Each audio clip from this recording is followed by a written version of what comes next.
I oftentimes get a question about what my course is like in St. Louis, so I wanted to spend a few minutes and address that with you in case you are a surgeon who is, or an assistant who's interested in coming to St. Louis. So I'm very passionate about this course. I've run it for almost a decade now with Emina, who's been with me in my practice for now 12 years. So I want to tell you why our St. Louis course is so different from what's out there. You can listen to a lot of lectures, and we have tons of lectures, but ultimately, what I find is the best way to learn is to get your hands wet. I can watch someone operate for 5 minutes and I can already tell you how I can get that person better. So we have so many hours of lab. Every single day we have about 4 hours of lab time. The first day is very structured. We have to get you through how to do a hairline design, how to make recipient sites, how to do donor harvesting enclosure.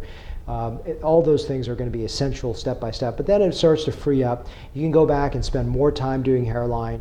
You can spend more time. You can spend 10 minutes with one physician. You can spend 30 minutes. You can spend an hour. You can go back and spend 5 minutes here, make recipient sites, do graft calculation planning. By Saturday, we have the FUE lab, which is amazing hands-on with the best cadavers that we have out there toward understanding how to harvest. And then you can also spend more time asking an expert, and we have world-class experts coming here. So what's really fun for me is when I teach hairline, for example, I'll draw a hairline on someone, and then I'll have someone come and critique it. I'll have someone draw the hairline, someone else can critique it. What is wrong with this hairline? What could be better? How is it going to fit this person's age, donor hair, degree of loss, etc. And that level of Socratic interaction just doesn't exist in any other course. I make no money on this course. I make no money on my books. Everything is given to charity. So the inspiration of this video is really to help people understand why I think St. Louis is a great course.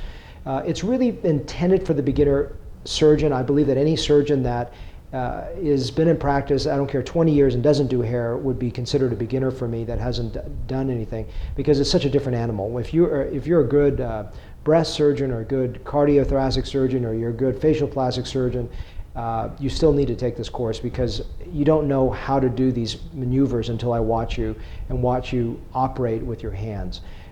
What's really exciting for me is how fast the feedback is. So in other words, I may have like 10 physicians in front of me. I'm working on them and doing some site design, and I'll say, okay, your major problem right now is your density gradients are not the same.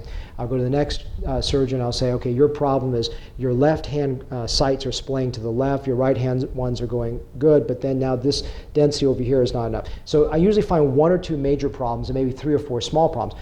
I walk around one circle, I come back and look at them doing the same technique, and I find they've already corrected that. And then I have them film it with their iPhone, and then they can sort of watch their own hands, and I give them exercises so when they go back home, they can practice and get better and better and better.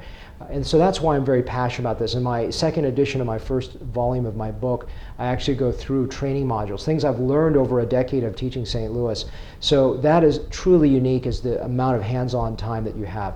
There are incredible didactics, incredible lectures with very low faculty to student ratio, so you get a lot of intimate hands-on time as well as didactic time with the faculty. You're in a very small group environment. It's not a large session. The other cool thing about St. Louis is that they have the most amazing live 3D videos I've ever seen. So what this, not videos, but lectures. So what this means is I have a surgeon or myself, I may be showing dissection on a stage, but and when I'm dissecting, what you're actually seeing is my dissection live on a screen in high definition in 3D. So you're watching live 3D blown up surgery. It doesn't exist anywhere else. It's the same system that was designed for the movie Avatar. So that's why I'm so passionate about the didactics are truly at a different level. And I've worked years of refining this to be a very, very powerful didactic. The other side is the Zeiss laboratory and also the training that the technicians get. So one thing I really encourage you is, a lot of people think, okay, I need to be the best trained physician. I don't care about my staff. They don't need to come to this. No, absolutely wrong. The assistant side, I'll speak on behalf of Emina, who's run this course now for a decade, and her side is just as important, because what's really amazing about this, I've had assistants who have only done this either 0 times or they've done it for 20 years, and they still get something out of it, because these are small group discussions, very intimate hands-on dissection tutorials, so you don't get this anywhere else. Working on high quality tissue, and then someone watching you through a video scope with all the 20-some different microscopes and watching you with your hands dissect and correct all the time. And then small discussion groups. A lot of small lectures going all the way for the assistants. And I encourage the physicians to actually come to the assistant group and learn as an assistant, because it's important to know the skills an assistant delivers too. So don't just think from the physician standpoint, think about the assistant standpoint, and please come there as well. Or have your assistants come. Bring as many assistants as you can, because you need a team to be excellent. You cannot be, unlike, let's say, a rhinoplasty, you may have an okay assistant, but you're the surgeon delivering everything. In the world of hair restoration, you have to have a great team. So I highly encourage you to bring your team as well. The other part of the course that we've taken from Sunday and shrunk down onto Saturday, so we haven't lost time, but we've compressed it down to very long days, is critical thinking. A lot of people think, oh, this is a very rote procedure. We just dissect, cut, and it's all just sort of mechanical. Of course, you have to get the technical down, and there is an artistic component that makes hair very exciting that we also teach. But the other component is critical thinking. We talk about difficult cases, complications, how we run things.